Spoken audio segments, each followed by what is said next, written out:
pessoal, sejam bem-vindos a mais um episódio do Podcast. Eu sou a Nicole, diretora de comunicação. Val, uma honra ter você aqui também. Eu que agradeço mais uma vez pelo convite. Eu sou diretora de Relações Públicas do CAD, da Uniso.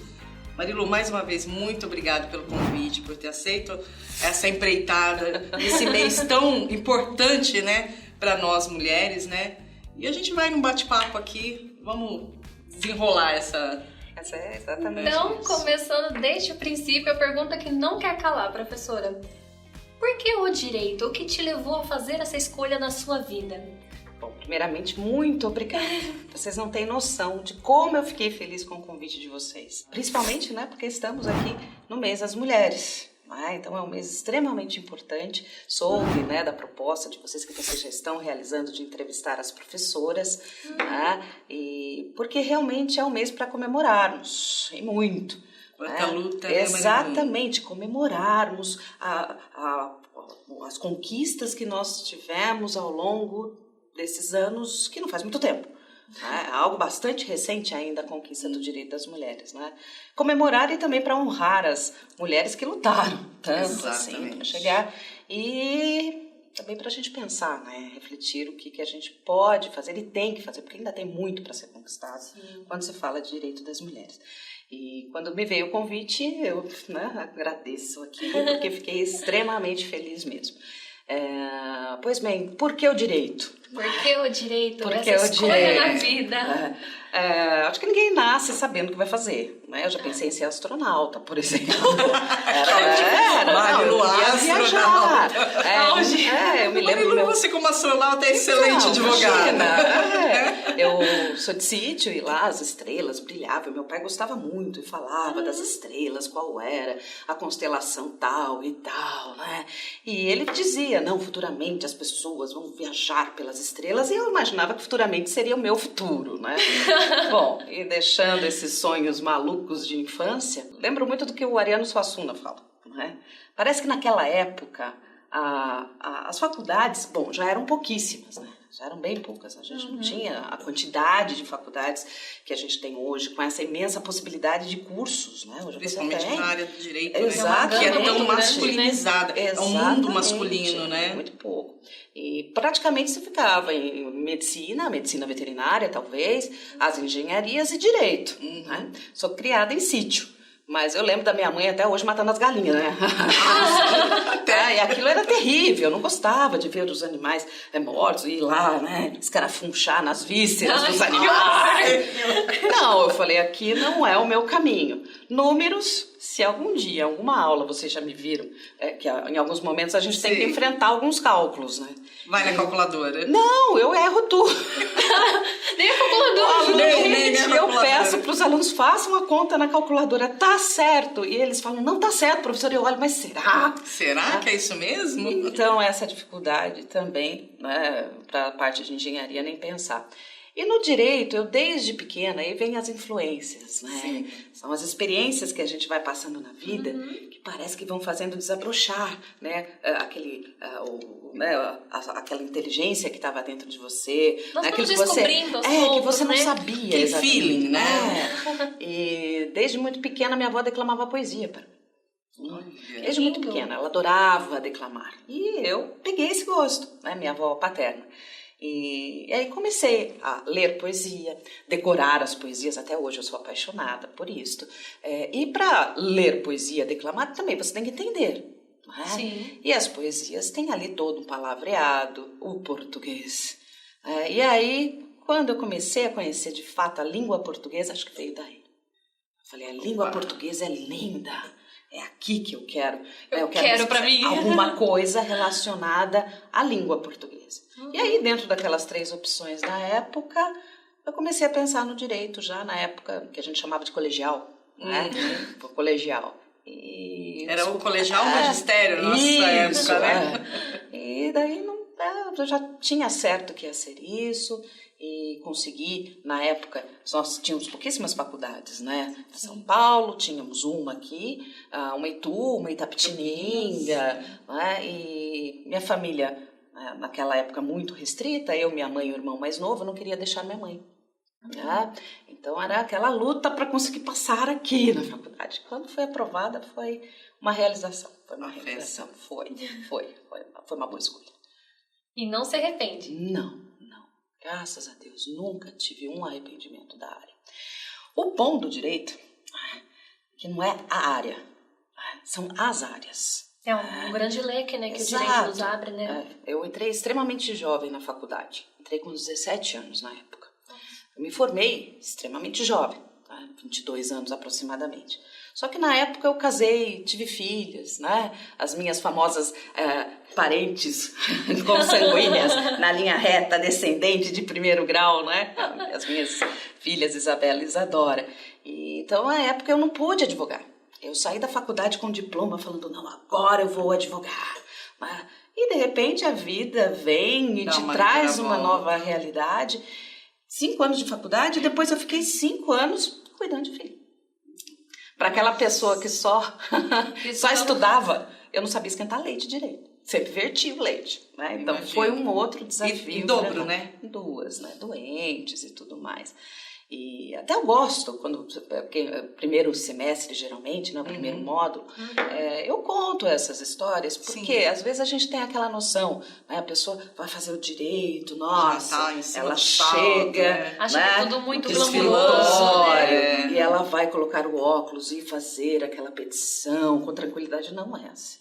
A conta engordando com muito dinheiro. Assim. Você está lá toda, né, com a roupa ali, né, de advogada, vestida de advogada. Mas depois, quando você chega em casa, eu lembro. Era salto alto para um lado, para o outro e bora lavar a louça. Trocar fralda. Vamos dar uma esfregada nesse banheiro. Bem isso. É isso, a vida é essa. E como é que foi desbravar toda essa... Né, equilibrar, né? Filho, casa, marido... E entrar de vez, falar, não, agora eu vou me dedicar ao direito. Depois de 5 anos, quando as minhas filhas já contavam ali aquela idade já para a escola e tudo mais, eu comecei a advogar mesmo. Eu falei, não, agora eu vou me dedicar a isso. Por isso que eu falo que o direito é bom, né? Tinha ficado 5 anos parada. Né? Mas mesmo assim voltei e estava bem, estava ali na profissão. Fez alguma reciclagem? Exato. Cheguei a fazer, porque quando elas nasceram eu mudei para São Paulo. Então, eu fiquei 5 anos em São Paulo. E lá eu lembro que eu fiz o famoso curso do professor Damásio. Sim. Fiz o curso, eu lembro que eu cheguei a conhecê-lo. Ele estava vivo naquela época. Então, quando eu voltei, eu falei, não, agora eu vou advogar. Finalmente, porque sempre foi o meu sonho. Eu queria ser advogada. E nunca, durante o período da faculdade, passou uma carreira pública na sua cabeça, professora? Nada? Ou mudar de profissão? Mudar não. Eu tinha muita certeza que era aquilo. Porque já que... Era aquilo que eu queria. Guardou, não é que né... deu uma escondidinha no diploma ali até poder voltar. Mas o sonho estava vivo. Mas estava sim, né? Nunca deixou. Estava latente ali dentro. Não é? Eu quero advogar. Depois, muito tempo depois que eu já estava advogando, é que veio a Defensoria Pública. Quando, da minha época de graduação, e mesmo dentro desse período que eu não advoguei, nós não tínhamos Defensoria Pública. Então, talvez na época, se tivesse, talvez eu até optasse por esse concurso, mas na época não tinha. E eu era encantada com as histórias dos grandes advogados. Sobrar o peito e tudo mais, e aquela luta pelo direito das pessoas. E era aquilo que eu queria fazer. Então, depois desse período, faculdade, e conseguir ali estabilizar a família, é que eu me dediquei ali de corpo e alma mesmo para a advocacia. Advoguei muito no interior. Teve muita resistência, Marilu, para poder entrar nesse meio? Já é um mundo machista, né? Olha, hoje eu acho que está mudando. Hoje a gente percebe mudança. Mas veja, isso já faz 20 anos, quando eu comecei a advogar. É uma boa bagagem jurídica e profissional, né? 20 anos. Há 20 anos eu ainda era mais ajeitadinha.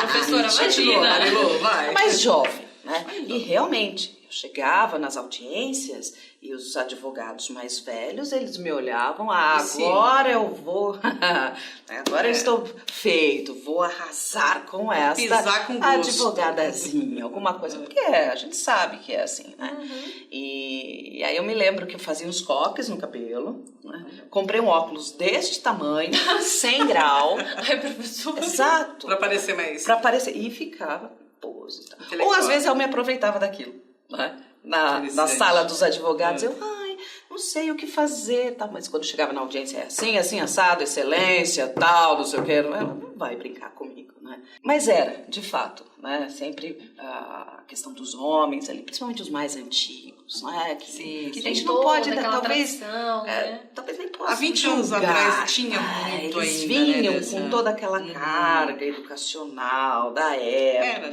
era a moral da época e tudo mais. E hoje eu percebo a grande diferença. Quando eu fiz faculdade de Direito, falavam que as mulheres que entravam na faculdade de Direito era para arrumar marido. Não acredito. Exatamente. Sério? Mulher que faz Direito é para arrumar marido. Para ir para a faculdade, para arrumar alguém para casar. Nossa, o estigma era grande mesmo, né? Exato. A gente conseguir comprovar que não, nós somos capazes. Somos mulher só fazia faculdade de pedagogia. Exatamente. E essa luta vem, não é só desse período, mas vem já de outros anos. Né? Mas por quê? Tudo que a gente quer é igualdade. Né? Nada além, nada a quem. Né? Só igualdade. Né? Penso muito sobre, como você estava falando, Valquíria, sobre professores. Né? Qual era o paradigma que nós tínhamos antigamente? Né? Professora primária tinha que ser mulher. Sim. Professora universitária, eu só fui ter uma professora no mestrado em 2011. Eu me formei em 96. 2011 tá ali, né? foi ontem. Durante o período da faculdade, eu não tive uma professora mulher. Eram só homens. Né? Só homens. E hoje? Inverteu. Lá na educação infantil, nós podemos ter professores homens. Sim. Exato. Eu mesma tive. Exato. E nas universidades, professoras mulheres. Então, essa questão da busca por igualdade é que muitas vezes eu vejo distorcida. Às vezes falam, não, mulheres querem mais de... Não. Não é mais, a gente quer igual. Igualdade. Dentro do campo do direito civil, que é a minha área... principalmente quando a gente começa a trabalhar com direito de família. Então, eu trago toda aquela parte histórica, né, do Código Civil, pelo menos da área civil, do tratamento que era dado às mulheres. Né? A primeira grande diferença é que a mulher era tida como mera colaboradora do marido. O marido era o que a gente chamava de paterfamilias. Né? Então, ele era o que comandava. Ele que decidia o domicílio do casal, ele que decidia a religião que aquela família ia seguir e tudo mais. Só que o pior ainda está por vir. Lá dentro do direito civil a gente trabalha com as incapacidades. Né? Os absolutamente incapazes, menores de 16, e os relativamente incapazes. Né? Pelo Código Civil de 16, a mulher casada era relativamente incapaz. Para o resto da vida. Para o resto da vida. Porque até então quem ia responder pelos atos dela, ela era totalmente dependente, ou responsável por ela era o marido. Você sabe que esses dias eu estava assistindo novela antiga, daquelas de 80, 90, e realmente um dos casos é que o marido acabou com a herança da mulher.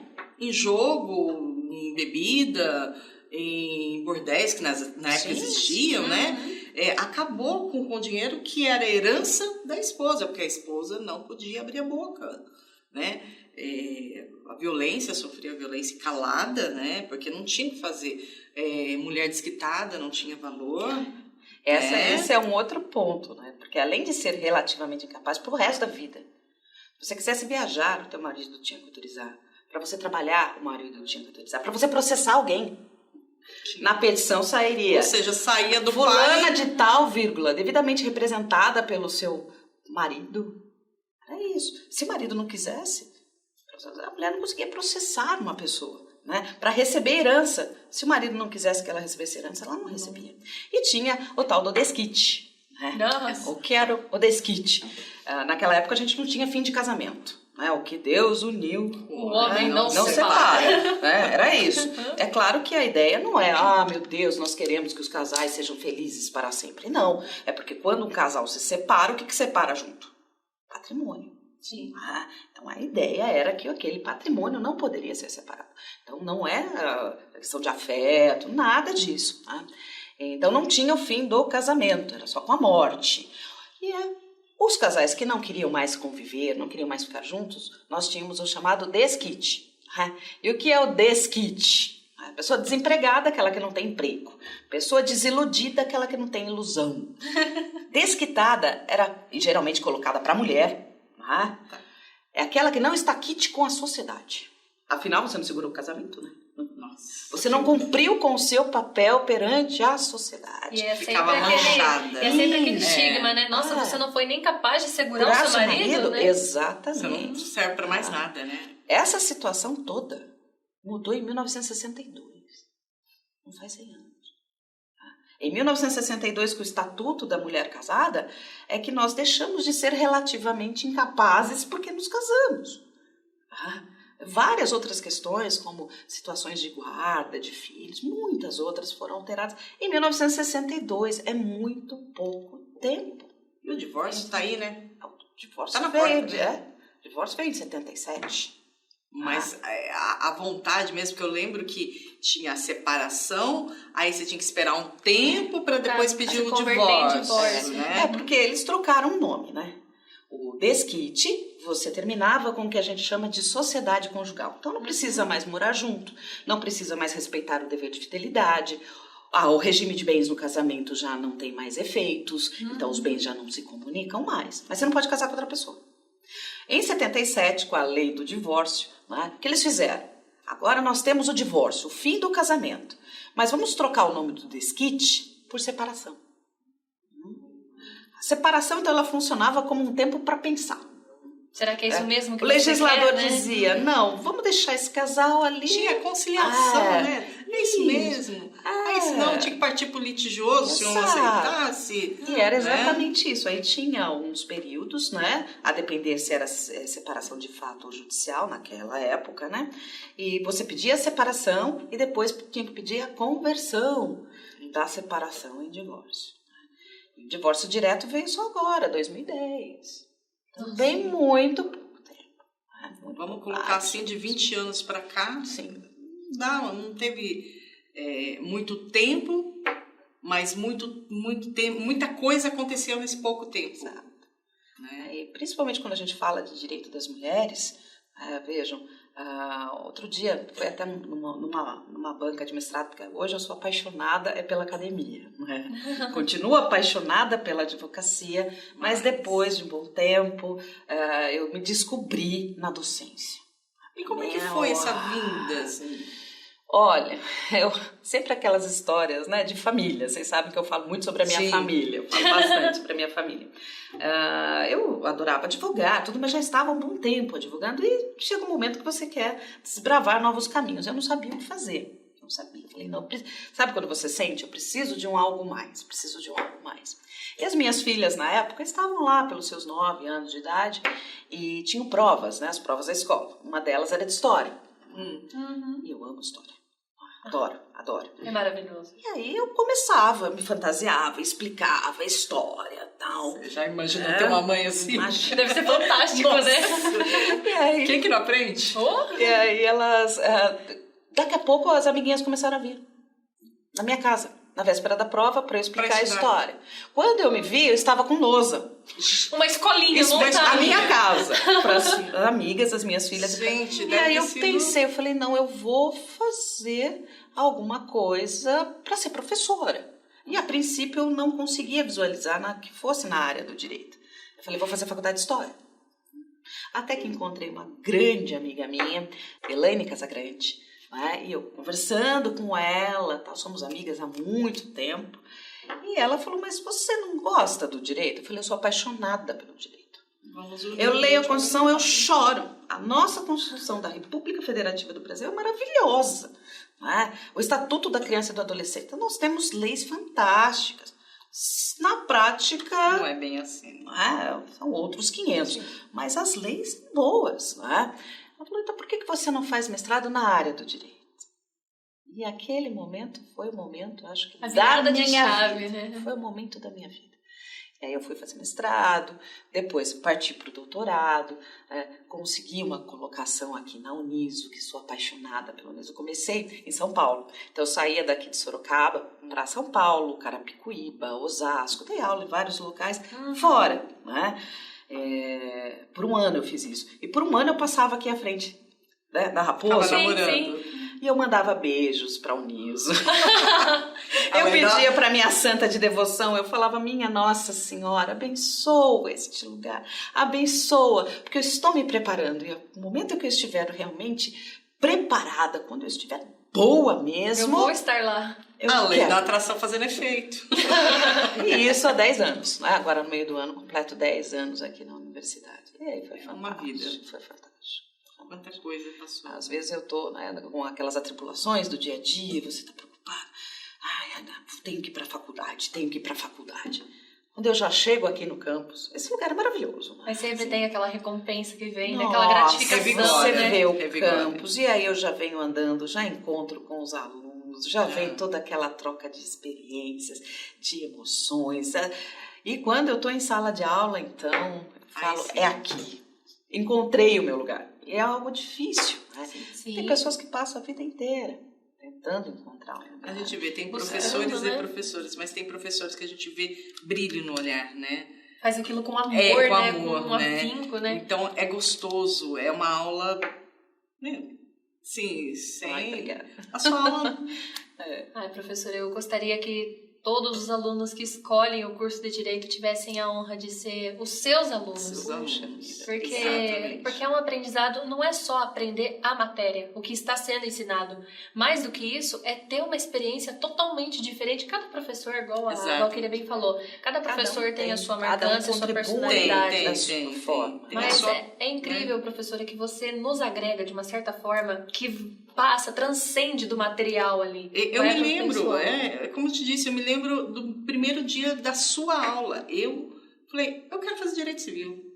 Eu quero fazer direito civil. Eu sou suspeita em falar, né? Se vocês começarem, você sabe que eu choro, né? Não, porque eu uma beleza. Sabe, é uma coisa assim, realmente. E hoje eu olho para trás, eu falei, Marilu é excepcional. E isso eu falo para qualquer pessoa. A Marilu é excepcional. Temos excelentes professores, sabe disso, Marilu. E eu não sou de jogar confete à toa. Mas, assim, a sua aula é excepcional. Ela dispensa comentários, porque realmente é para a gente, como aluno, né, se apaixonar pelo direito. Faço, realmente. É muito amor. É tudo aquilo que dizem, né? Ai, o que você colocou ali que ficou maravilhoso? Amor. Amor. É amor. Muito suor. Também. Muito suor, porque o direito é estudo constante. Sim. Nunca para, né? Meu marido que sempre pergunta, né? Que eu falo, eu preciso preparar a aula. Ele fala, faz 11 anos, você está preparando a aula. Você não vai parar de preparar a aula nunca? Eu falei, não. Porque sempre a gente tem coisas novas, mudança na lei, né? Sempre trazendo os conteúdos mais atualizados e tudo mais. Novos e o direito civil né? é desse tamanho. Os outros professores que me perdoem. 2.046 artigos no Código Civil. Cada artigo tem livros escritos, livros sobre um artigo. E que não são doutrinas pequenininhas, né? Exato. São doutrinas, né? Então, ali é uma luta. Mas quando a gente faz o que gosta, né? Com determinação e amor, tem. Que faz a gente ter certeza que a gente escolheu a profissão certa, né? Muito bom. Eu almejo muito isso pra minha vida, porque mais do que ser uma profissional, eu quero estar apaixonada todos os dias por aquilo que eu estou fazendo. É sentir... A gente tem que gostar do que faz. Exato. Né? Eu falo que hoje eu amo o que eu faço, mas eu vou amar mais ainda. Porque hoje eu estou estudando por uma profissão que eu gostaria de ter tido na minha adolescência. Então, realmente é muito gratificante quando você ama aquilo que você faz. Você faz por amor e não por dinheiro. E tendo toda essa carreira na docência já, professora, todo esse amor, essa paixão, teve algum momento que te marcou muito, já falando de vida universitária? Algum momento que você pensa e fala, nossa, eu não vou esquecer? Tem vários, mas agora, assim, de memória, acho que tem um momento que eu posso relatar, já é de uma aluna que já se formou, e foi logo no início, logo quando eu entrei aqui, acho que no primeiro ou segundo semestre que eu estava lecionando aqui. E uma das alunas, já no período mais avançado, né, ela não conseguiu nota comigo. Ela ficou para substitutiva. Na época nós temos a P1, a P2, não conseguiu ali a média estabelecida pela universidade, faz a P3. E ela acabou ficando para essa que a gente chama prova substitutiva. Né? E ela ficou revoltadíssima, porque ela era uma boa aluna. Né? Ela, no princípio ali, professora, eu não me conformo de ter ficado. Eu nunca fiquei para substitutiva. Né? E eu, né, vocês me conhecem, né? Eu sempre tento ali conversar, né? A gente ajudar da melhor forma, né? Ficou nervosa, né? Tanto é que essa segunda prova eu sempre dou de múltipla escolha, porque daí é cálculo, não é? Porque senão a gente acaba, né, ali talvez envolvendo sentimentos, porque a gente pega aquele carinho grande pelos alunos e tudo mais. Eu falo, aqui quem vai mandar são os números, né? São os números, prova de múltipla escolha. Ela não conseguiu. E eu cheguei para ela e falei, olha, faça a SUP, estude. Estudo sempre é bom. Quem sabe lá à frente, né, esse pouquinho a mais que você está estudando, vai ter que estudar para substitutiva, não vai ser de grande valia. Vai, força, você é uma ótima aluna, você consegue. As dificuldades são para a gente ir lá enfrentar e ultrapassá-las. E ela fez, estudou, passou. Conseguiu a nota ali. E no semestre seguinte ela foi prestar o exame da ordem. Foi prestar o exame da ordem. Passou. E ela veio conversar comigo. Professora, sabe o que caiu no exame da ordem? Que foram os pontos que eu precisava para ser aprovada? Questões de direito das sucessões, que era a matéria. O que eu estudei para sub. Para avaliação substitutiva. Foi aquilo que me salvou na OAB. Porque se eu não tivesse ficado para esta avaliação substitutiva, eu não teria estudado mais, né? Talvez, né? Talvez não teria conseguido. Aquilo eu lembro que me emocionou demais. Me emocionou muito. Tudo tem um porquê. Tudo tem. Adoro quando eu sumo. Eu falo isso, né? O professor sempre lá na sala de aula, e conversa, e fala, e anda. Mas o momento mais sublime para mim é quando eu desapareço. Como assim? Eu gosto muito da área acadêmica, de pesquisas na área do direito, né? Por isso, eu gosto muito de trabalho de conclusão de curso. TCCs, artigos, né? Essa parte de pesquisa mesmo. E quando eu oriento, né? Tem algum aluno que eu estou orientando, e chega no dia da apresentação, ele vai, e incorpora, e consegue, porque daí eu fico quieta, né? Só que eu fico assim, meu Deus do céu. Ai, ele tá falando. Ai, meu Deus, será que ainda vai dar tempo? Ai, ele chega logo no assunto. Mas você fica ali. Plena. Como se nada tivesse. Mas por dentro, aquele... Porque você torce, né? Você torce, você tá bem. E aí, quando eu vejo, já tive vários alunos nessa situação em que eles brilharam de tal forma, brilharam, depois ainda consegui que eles publicassem os artigos, que fossem para congressos fora daqui de Sorocaba. Isso é muito gratificante, não é? Agora ele não precisa mais de aquilo que eu passei, ele aproveitou aquilo. Né? Fez bom proveito daquilo e agora aquilo é dele. É capaz por si só de seguir, né? Exatamente. São vários, eu não posso precisar todos, que graças a Deus eu tive muitos momentos gratificantes, muito mesmo. Sempre me imaginei como um arco, sabe? Arco, flecha. Sim. Né? Eu sou o arco, né? O aluno é a flecha e os estudos dele, a força que ele vai fazer neste arco. Então, eu venho, eu passo, eu dei o instrumento para ele, estou dando, né, o instrumento que é o conhecimento, aquilo que eu posso transmitir, né? Agora vai dele, nos estudos, colocar a força necessária para que aquela flecha chegue ao seu destino. Né? Então, é uma delícia quando eu estou em sala de aula, né, explicando algum assunto, aí eu vejo no olhar dos alunos, né, mas assim, né? Eu olho assim, não tá entendendo, né? Aí eu tento explicar de outra forma, e a gente muda o exemplo e dá, e aumenta a voz, e diminui a voz, não é?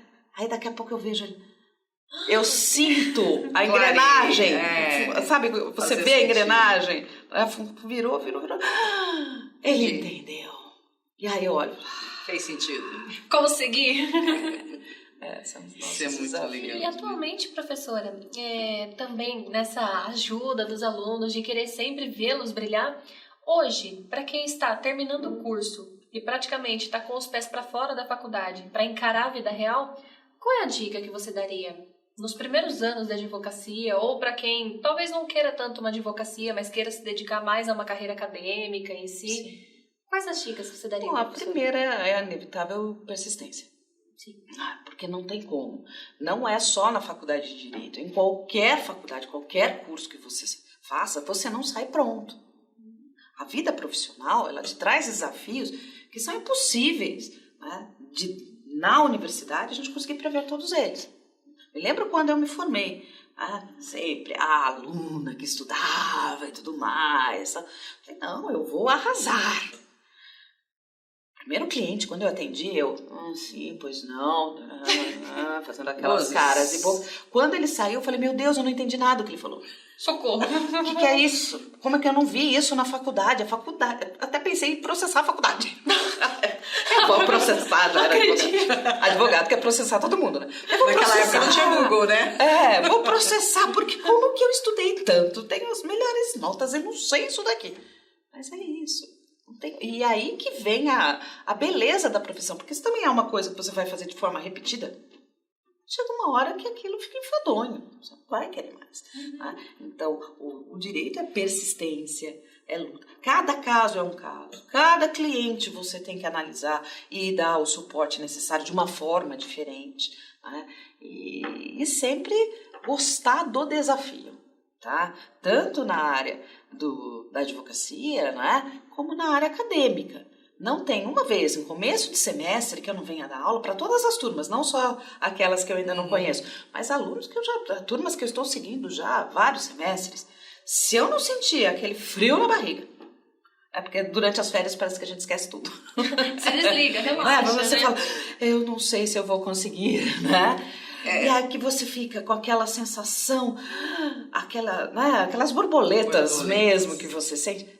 O dia que eu não senti mais isso, eu acho que eu já não posso mais dar aula. Porque é isso que te torna, te dá a sensação de essa é a motivação, vivo, né? Você tem que estar vivo. Né? Sentir aquela chama dentro de você, né? Dentro, né, de todas as carreiras que o direito pode proporcionar, a advocacia é lindíssima. Porque os advogados, eles têm o grande poder de mudar posicionamentos. Vejam certas situações que no direito se consideravam totalmente solidificadas. Vem um advogado e faz o pedido, mesmo sabendo que os tribunais estão decidindo da forma A. Mas se o advogado, não, eu não acho que isto é certo, não acho que isto é justo, ele vai e ingressa. Várias vezes tem ali os pedidos indeferidos, até que chega um momento. Talvez algum julgador olhe a evolução da sociedade, a mudança, né, dos costumes, a tal da moral, e nós vamos criando novas éticas, né? Nós vamos criando ali uma nova forma de visualizar aquilo. Então, a profissão do advogado é fantástica. Tá? Não deveria ser, como infelizmente é, muitas vezes merecida. Como é que você vê essa evolução, Marilu, da mulher dentro da advocacia? Nós tivemos agora há pouco tempo, 2020, um momento fantástico, né? Porque fora, né, os tribunais, a sociedade como um todo, dentro da nossa classe, né, que é representada pela Ordem dos Advogados, em 2020 é que nós tivemos para as eleições que foram posteriores, mas paridade. Se estabeleceu que o número de candidatos entre homens e mulheres fossem iguais. E tivemos diversas mulheres ali que foram eleitas, principalmente aqui no estado de São Paulo, né, um dos maiores. E hoje a presidente da OAB de São Paulo é a mulher, exatamente, que é a Patrícia Rodrigues. É sobre ela que eu estou falando. Né? Quantos anos de OAB? 90, 100 anos, sei lá, quantos anos já? Primeira mulher. Né? Então, essas mudanças que vão acontecendo aqui, agora, gente, em 2020 que nós tivemos. Ontem, né?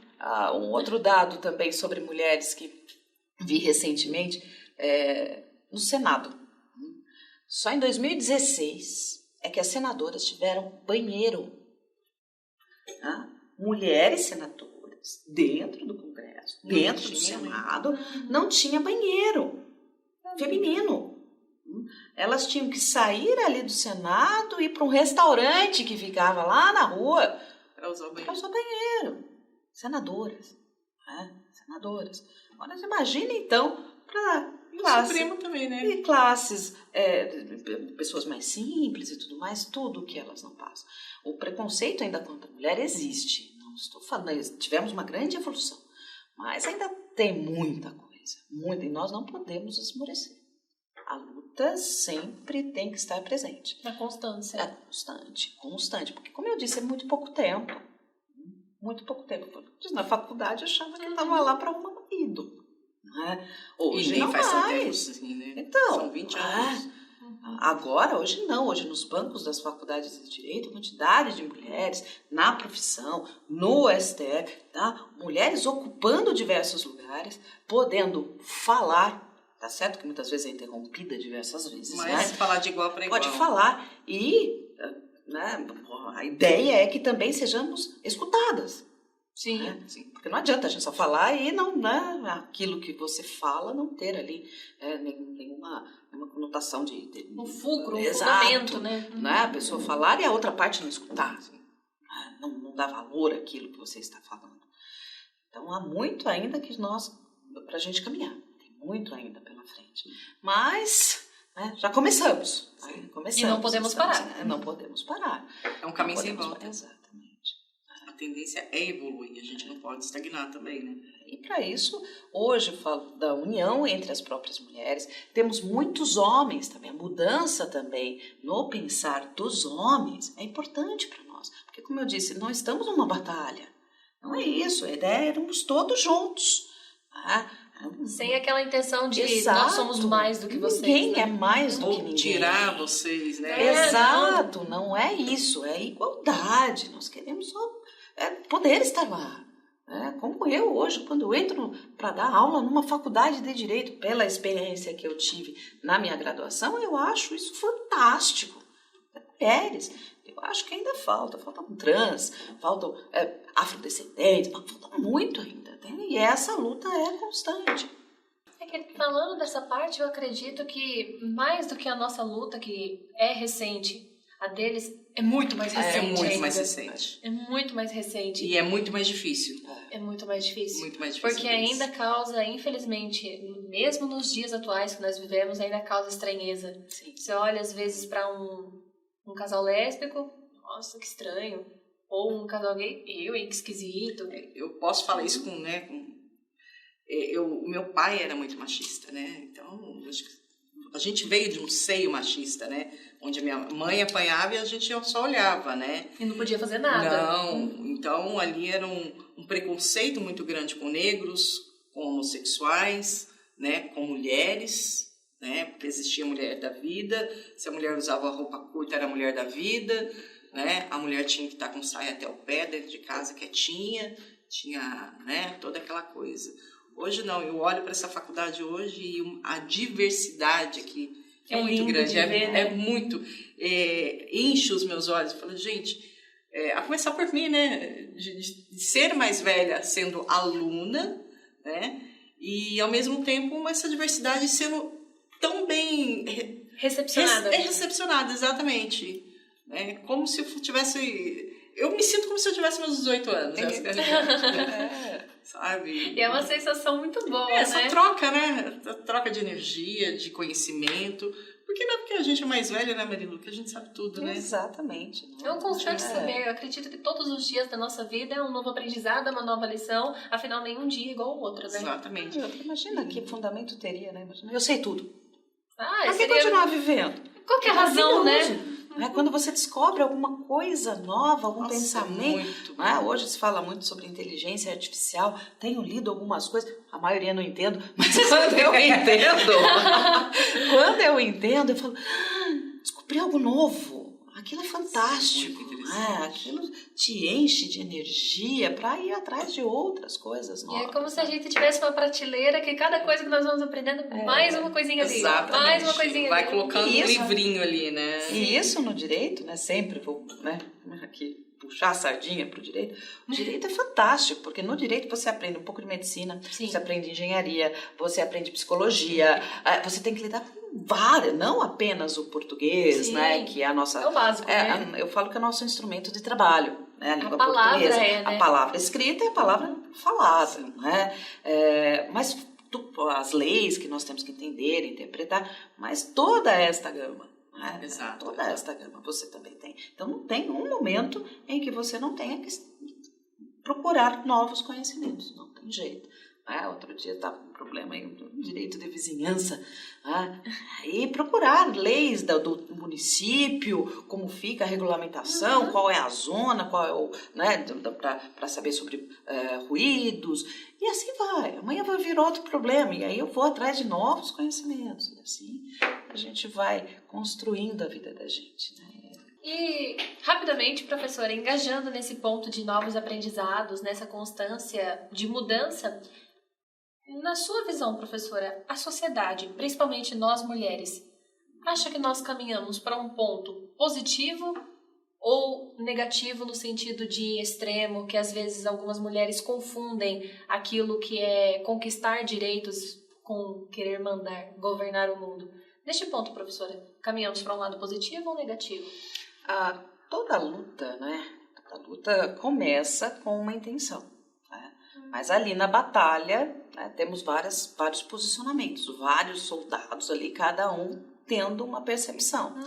Nós temos, como você disse, pessoas que falam, né, sobre mandar e tudo mais, mas esse eu não acho um grande problema. O que mais me assusta, e aí a tal da expressão mimimi, isto me preocupa mais. Porque para mim é a expressão mais vil entre as expressões vis no sentido da vileza. É algo... porque... Como assim mimimi? E isso eu escuto de muitas mulheres. Então, este eu acho que é o grande problema. Tá? É claro, temos diversos problemas ainda nos relacionamentos, né, sociais, entre homens e mulheres. Mas entre as mulheres... eu acho que ali seria um problema maior. Mulheres que estão conquistando espaço, o que as outras mulheres começam a fazer? Desmerecer. Ela só está conseguindo... Atacar, né? Exatamente, sofrer vários ataques com isso. Então, esta eu acho a grande preocupação, e esse ponto é que a gente vai ter que, né, ir sanando e cortando as arestas aqui e ali, e continuar lutando. Mas eu acho que essa juventude que está vindo aí, eles vão... Sim, né? Eu sou apaixonada. Porque eles já vêm com essa cabeça mais... Eu sou apaixonada pela juventude. Eu sei que os mais velhos às vezes têm essa mania, né? Porque no meu tempo era melhor. É claro que era melhor, você era jovem, não tinha cabelo branco e tudo mais. É claro que era melhor. Não tinha dor na coluna. Exato, o joelho não rangia para subir essa escada. Mas a juventude hoje, vocês têm ferramentas e algo que já vem dentro de vocês, algo que já está ali no interior de vocês, desta busca por novos conhecimentos, por uma nova sociedade, e dentro, se é que eu posso falar assim, dessas conquistas serem feitas da forma pacífica. Isso eu percebo muito nos jovens hoje. Os jovens não gostam, né? Não querem combates, embates, eles querem chegar a uma solução sem conflito. Sem conflito. E isso é maravilhoso, né? Isto é futuro. Né? Isso é futuro. É uma grande honra mesmo para mim poder conviver com os jovens. Isso é maravilhoso. A troca de experiência é muito boa. E esperamos que a gente consiga caminhar até num ponto cada vez mais do equilíbrio e manter esse consenso, né? Perfeito. Professora, nós temos que finalizar. Sim. Mais uma vez, muito obrigada por ter aceitado o nosso convite. Val, muito obrigada. Eu que agradeço, Marilu, mais uma vez, obrigada. Foi edificante pra gente, mais uma vez, como ex-aluna sua, né? Espero que a gente se encontre nessa caminhada que não terminou. Certeza, mas, ainda. olha, foi um prazer enorme. A minha primeira entrevista ser você. Puxa vida, eu não sabia disso. Eu não sabia. Pra mim foi um prazer assim. E quando eu recebi o convite, eu não tive como falar não. Maravilha. Eu que agradeço mesmo. Obrigada mesmo. Bom, pessoal, espero que vocês gostem de mais um episódio super especial com a professora Marilu. Não se esqueça de curtir, aproveita e já segue também as nossas redes sociais no Instagram do CAD. Até a próxima! Até lá!